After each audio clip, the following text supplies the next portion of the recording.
Merci de nous suivre et de vous abonner sur la chaîne des leaders Go 221. Pierre Moundor Madjoun, je suis commissaire aux enquêtes économiques et adjoint chef de la division de la météorologie.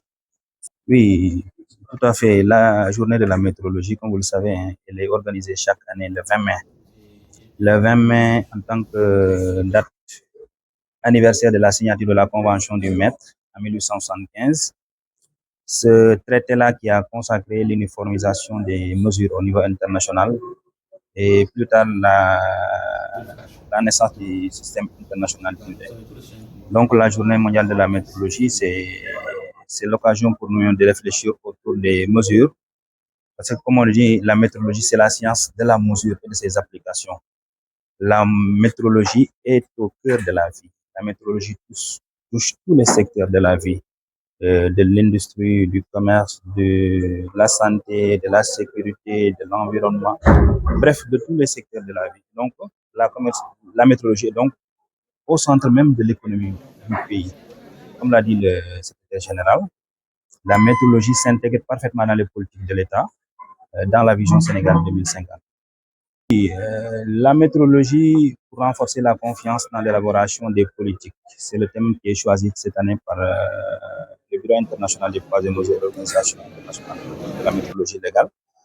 Comme chaque année, c'est des thèmes qui sont choisis, mais le thème de cette année, il est un peu particulier dans la mesure où il vise directement, en tout cas, il met en relation la relation entre la science, la gouvernance et la confiance. Parce qu'il faut le préciser, la gouvernance ne peut pas se faire sans, sans données fiables. Et qui parle de données fiables parle de météorologie, qui parle de météorologie parle de tous ces aspects qui touchent à l'économie, qui touchent à la santé, à l'environnement. Et donc, on a besoin de ces mesures-là pour avoir des résultats probants. Donc, c'est tout ce qui fait l'intérêt de ce thème-là aujourd'hui, qui interpelle tous les acteurs, qu'ils soient du privé comme du public, les industriels, les associations de consommateurs, bref, tous les acteurs de la vie économique et sociale du pays sont interpellés par ce thème-là qui est choisi cette année sur la météorologie. Les priorités, elles sont là, hein, elles sont nombreuses, mais dans le contexte particulier de l'exploitation des hydrocarbures, on est interpellé en tant que division de la météorologie. C'est la raison pour laquelle aussi on est présent pour certifier les quantités qui sont exploitées au niveau des sites d'exploitation. Nos agents sont sur place en train de veiller, surtout pour préserver les intérêts de l'État du Sénégal dans l'exploitation des hydrocarbures, ce qui est un enjeu de développement majeur. Bon, la météorologie, hein, c'est une discipline scientifique. Elle n'est pas, en tout cas, il y a des confusions sur le terme. Certains parlent de météorologie, c'est pas la même chose. La météorologie, la définition, c'est la science de la mesure et de ses applications. Alors que la météo, c'est autre chose. Donc, qui parle de météorologie parle de mesure. La mesure, elle est dans tous les secteurs, dans tous les domaines. Tout ce que nous portons, tout ce que nous faisons, tout ce qui touche à notre vie, sur le plan de la santé, sur le plan de l'environnement, sur le plan de l'industrie, sur tous les plans, hein. C'est ça la météorologie. Et donc, c'est une discipline qui est très importante, qui doit être valorisée au Sénégal. En tout cas, c'est ça la politique de la météorologie. En tout cas, l'aspect légal qui est géré par la division de la météorologie. Il y a une autre météorologie. Quand on parle de météorologie, il y a trois composantes. Il y a ce qu'on appelle la météorologie légale, qui est gérée par la division de la météorologie. Mais il y a également la météorologie industrielle et la météorologie scientifique. Voilà. Moi, je suis enseignant à l'école supérieure polytechnique. Je suis dans le domaine de l'énergie, mais je suis aujourd'hui ici à ma qualité de président de l'Association sénégalaise de météorologie. Alors, ce qui est en train d'être fait, disons, sur la météorologie, comme vous le savez déjà, la météorologie, c'est un des piliers de ce qu'on appelle la qualité. Quand on parle de qualité dans un pays, il y a plusieurs piliers. La normalisation, il y a tout ce qui est certification, mais la météorologie est un des piliers les plus importants parce qu'elle est la base de l'infrastructure qualité.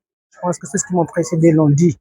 Aujourd'hui, dans toutes les activités humaines que vous avez dans un pays, la météorologie va être, disons, le plus fondamental. Parce que si aujourd'hui vous voulez commercer ensemble, si vous voulez travailler dans le domaine de la santé, si vous voulez travailler dans le domaine de l'énergie, dans l'actualité avec la découverte du pétrole et du gaz pour contrôler aujourd'hui ce que nous avons comme produit, si vous n'avez pas des mesures fiables, vous n'allez pas aujourd'hui pouvoir aller beaucoup plus loin. Surtout le thème de cette année, c'est quoi? La météorologie pour garantir une confiance entre l'État et ses citoyens. Donc, la mesure ou la métrologie, qui est la science de la mesure, est d'une importance qui est très capitale. Alors, moi, en tant qu'association sénégalaise de métrologie, nous œuvrons à côté de l'État, à côté en tout cas de l'ensemble des membres, pour venir apporter notre contribution en tant que fêtière. Notre rôle aujourd'hui, c'est d'être effectivement l'ambassadeur, en tout cas, ou bien, en tout cas, le protecteur, en tout cas, de tous les acteurs, que ce soit effectivement les acteurs qui sont les entreprises, que ce soit l'État elle-même dans la division de la métrologie légale, les entreprises pour la métrologie industrielle, mais surtout cette métrologie qui est méconnue que la métrologie scientifique. Parce qu'aujourd'hui, on est un pays de développement. La métrologie, c'est une science qui coûte cher. Ça veut dire que nous devons réfléchir dans les universités pour pouvoir aujourd'hui en fait, proposer des solutions qui permettent de garantir ces mesures. Donc, il y a plein de solutions qui se passent. Il y en a qui sont très onéreuses, mais nous essayons effectivement de pouvoir faire preuve d'innovation. L'autre élément qui est important, comme vous l'avez dit, en tout cas par rapport au chantier dont vous parlez, c'est que cette méthodologie demande effectivement d'être connue. C'est un peu l'un des premières batailles qu'il faut qu'on puisse, disons, gagner. Cette science de la mesure n'est pas connue, alors qu'elle est, disons, le pilier.